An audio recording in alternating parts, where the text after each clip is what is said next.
The mark of Cain. What was the secret punishment he received? Imagine committing a crime so severe that its punishment echoes through all of human history. Now imagine that instead of death, you receive a judgment so mysterious that even angels dare not speak of it. Cain wasn't just the first murderer in biblical history. He may have been the first human to carry a divine secret, a secret so disturbing that it was deliberately silenced for generations. The Bible tells us that after Cain killed his brother Abel, God gave him a mark. But the sacred text never explains what this mark actually was, how it worked, or why it was necessary. Why didn't God punish him with death? What was so special or so terrible about that sign? Some say it was merely a warning symbol. Others believe it was a living curse, a supernatural seal, perhaps even a physical or spiritual alteration visible only to celestial beings. But what if the truth is far darker? What if the mark transcended Cain's body and still walks among us today? Get ready to dive into one of the most unsettling secrets in all of Scripture. Because to understand the mark, we must go back to the very first crime in human history, an act that still resonates in the depths of the human soul. It was supposed to be just another day. Two brothers offer sacrifices to God. Abel, with sincere devotion. Cain, with something colder, more restrained. What seemed like a minor difference in attitude turns into the first act of bloodshed in human history, an act that God did not prevent. A divine silence that opens the door to a disturbing question. Why did the Creator allow the first murder to happen? When Cain kills Abel, he doesn't just destroy his brother. He breaks the divine order. He triggers chaos. The spilled blood cries out from the ground and its voice is not forgotten. But before we see a harsh punishment, something unexpected happens. God doesn't strike Cain down. Instead, he speaks to him. He questions him. He gives him space to confess. And when punishment comes, it defies all expectations. God sentences Cain to exile, to eternal wandering and instability. But in that moment, something even stranger occurs. The mark of Cain, a sign that somehow protects him. A murderer marked by God, so that no one would kill him. Why? And that's where the paradox begins. Cain's punishment is not death, it's survival. A cursed survival. But what does that mean? Why would a fratricide be allowed to live and be protected? The answer may lie hidden between the lines, or in traditions far older than the Bible itself. Imagine hearing the voice of God telling you that you are condemned to wander forever. No home, no peace, no roots. A sentence not only physical but spiritual. That was Cain's fate. But something doesn't quite add up. God, who in other stories punishes with fire and flood, here chooses something else. He spares Cain. He gives him a punishment that is neither death nor life. It's something other. Cain's judgment has an ambiguous tone. The mark God places on him is said to be for protection. But protection from whom? If Adam, Eve, and Cain were supposedly the only humans at the time, who else was out there? The existence of others suggests something hidden, perhaps other people, other lineages. Could they be the descendants of a parallel creation? Or something even more mysterious?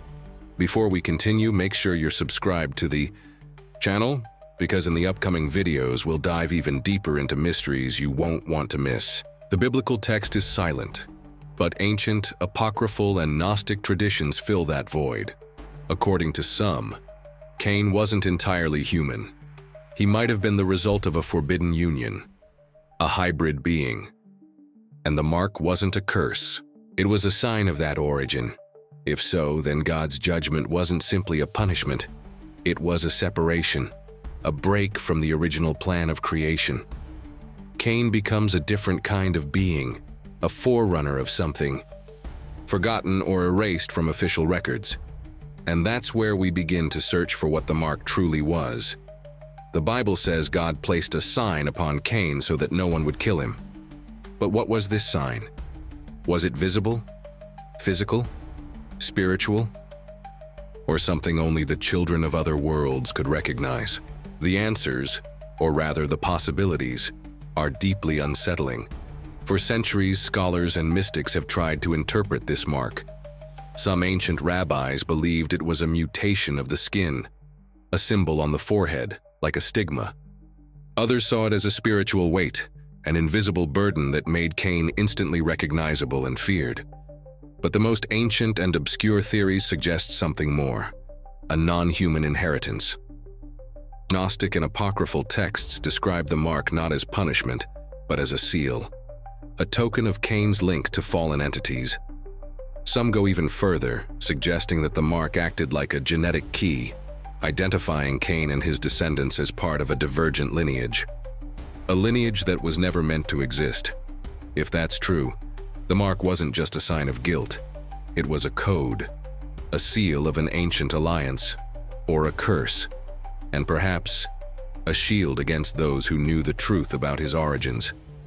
But what did that origin truly mean? And more importantly, who were the descendants of Cain, and what did they do with that inheritance? Throughout the centuries, Cain's story has stirred unease even among the greatest theologians of antiquity. While the Church Fathers viewed the mark as a symbol of disobedience and shame, the Gnostics, those persecuted heretics, had a radically different interpretation. For them, Cain was not just a criminal. He was a bearer of forbidden knowledge. In some apocryphal Gospels and Gnostic traditions, Cain doesn't appear as the villain, but as someone who challenged a lesser god, a tyrannical demiurge who had imprisoned humanity and matter. In these versions, Abel is the obedient one, submissive, while Cain represents rebellion, the breaking of the cycle, the pursuit of freedom. The mark, then, was not a punishment, but a seal of awakening. That changes everything. Have you heard any of this before? Drop a comment below, let's talk about it. And it goes even further. In certain manuscripts found in Nag Hammadi, Egypt, there are mentions of spiritual lineages, children of light and children of darkness, in which Cain is the ancestor of a hidden line of humans who carried within themselves a fragment of rebellious divinity. This idea terrified religious leaders of the time, which might explain why such texts were buried and forgotten for nearly 2,000 years. But if the mark was, in fact, something spiritual, something that transcended the body, could it be that Cain never actually died? Imagine being condemned to roam the earth, without aging, without dying, without finding peace. For some scholars and occultists, this was Cain's true punishment, immortality. But not the glorious kind of the gods, rather the cruelest kind, to live forever burdened with the memory of the crime, isolated from all, forgotten even by God himself.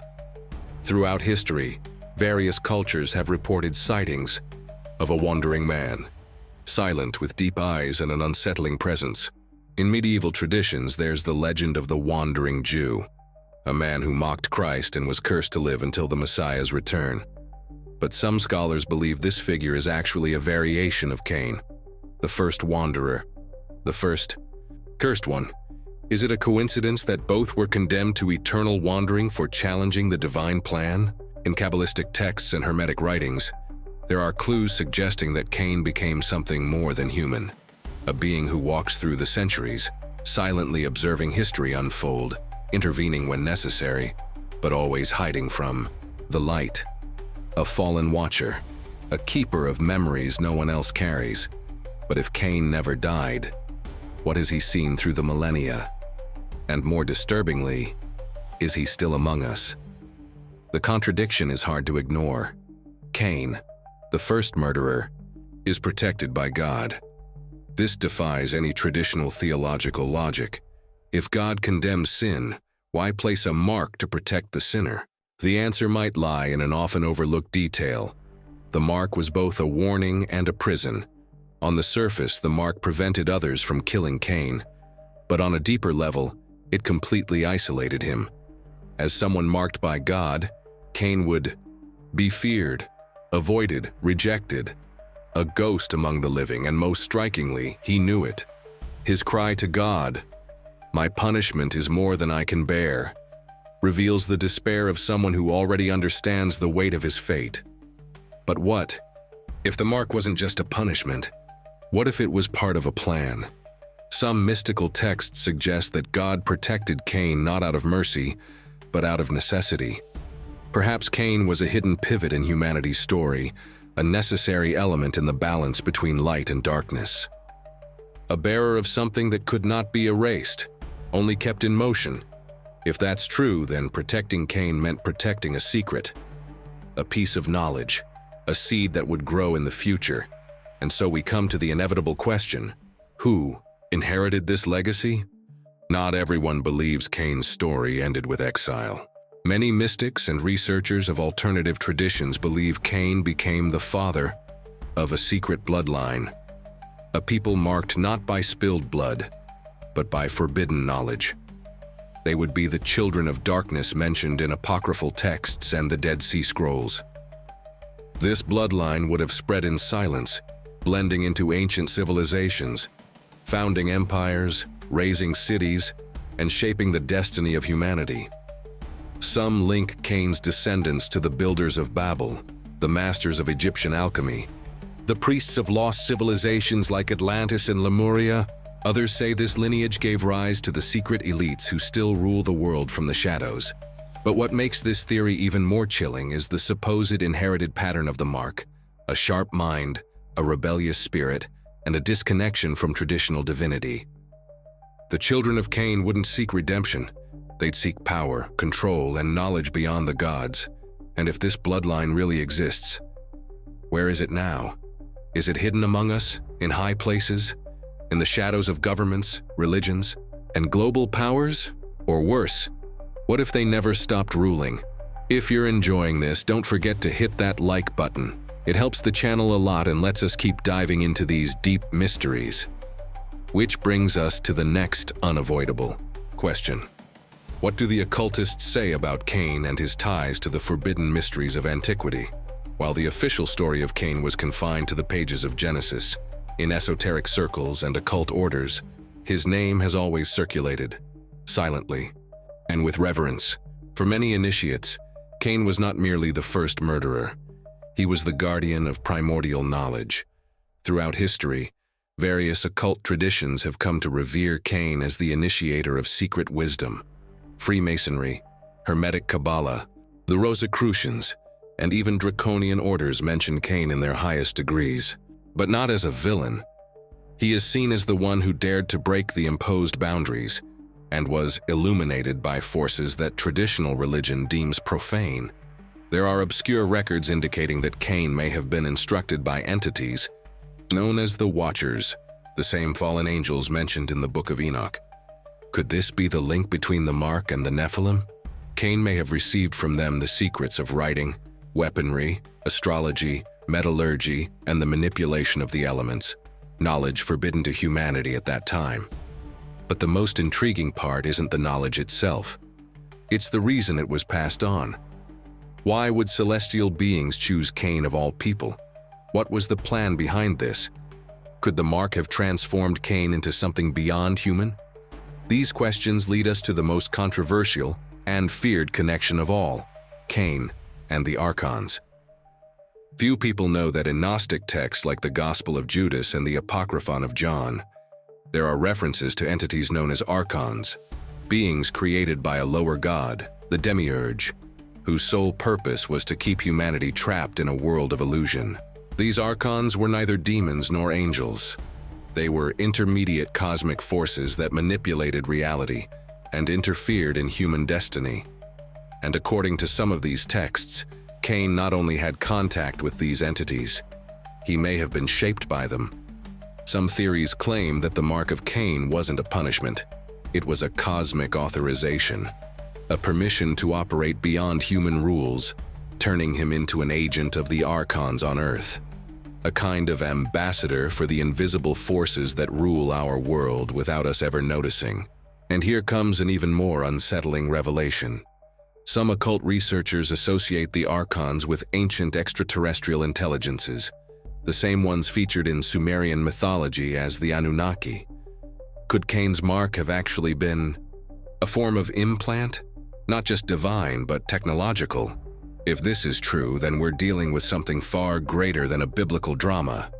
We're talking about an ancient plan to manipulate the human species. And Cain may have been the first link between worlds. But ultimately, what does it mean to carry that mark today? If the mark of Cain was more than a curse, if it was a symbol of power, cosmic connection, and forbidden knowledge, then we must face a disturbing possibility. What if it never disappeared? Modern conspiracy theories speak of hidden bloodlines that still hold ancient knowledge. Families who, generation after generation, carry discrete signs, symbols, behaviors, patterns of thought, or even physical marks. Some researchers suggest that these people have the ability to influence the collective in subtle, almost imperceptible ways, through politics, culture, religion, and science. But others claim that the mark transcends blood, that it can be reactivated in anyone who accesses certain knowledge or states of consciousness, that it is at its core a spiritual genetic code, programmed to awaken under specific conditions. And if the mark still pulses among us, if there are spiritual descendants of Cain operating in the shadows, if what we call the world elite is actually the continuation of a lineage that began with the first fratricide in history, perhaps the most frightening thought isn't that the mark still exists, but that it might be in you, and you don't even know it. What happens when someone awakens that mark? Through this entire journey, we've seen Cain as a murderer, a cursed soul, an initiate, a wanderer, and possibly immortal. But now, as we reach the end of this narrative thread, one question looms like an inescapable shadow. Was the mark of Cain imposed or chosen? And what if deep down the mark isn't just something you receive, but something you accept? A decision, a pact, a leap beyond good and evil into the unknown. Some Gnostic texts suggest that Cain's true fall wasn't but his refusal to blindly obey. He chose freedom, knowing the price. The mark, then, was not punishment. It was the testimony of a conscious choice. And here arises the most disturbing doubt of all. Could it be that every human being at some point in life is confronted with this choice? To be Abel, the obedient, the faithful, the martyr, or to be Cain, the rebel, the questioner, the bearer of the mark? What happens when you choose to carry the mark? What kind of knowledge do you access? What doors open? And which ones can never be closed again? In the end, perhaps the question was never what was Cain's punishment, but rather, are we ready to discover the true power this mark represents? Thanks for watching all the way through. Don't forget to subscribe to get more mind-blowing content like this.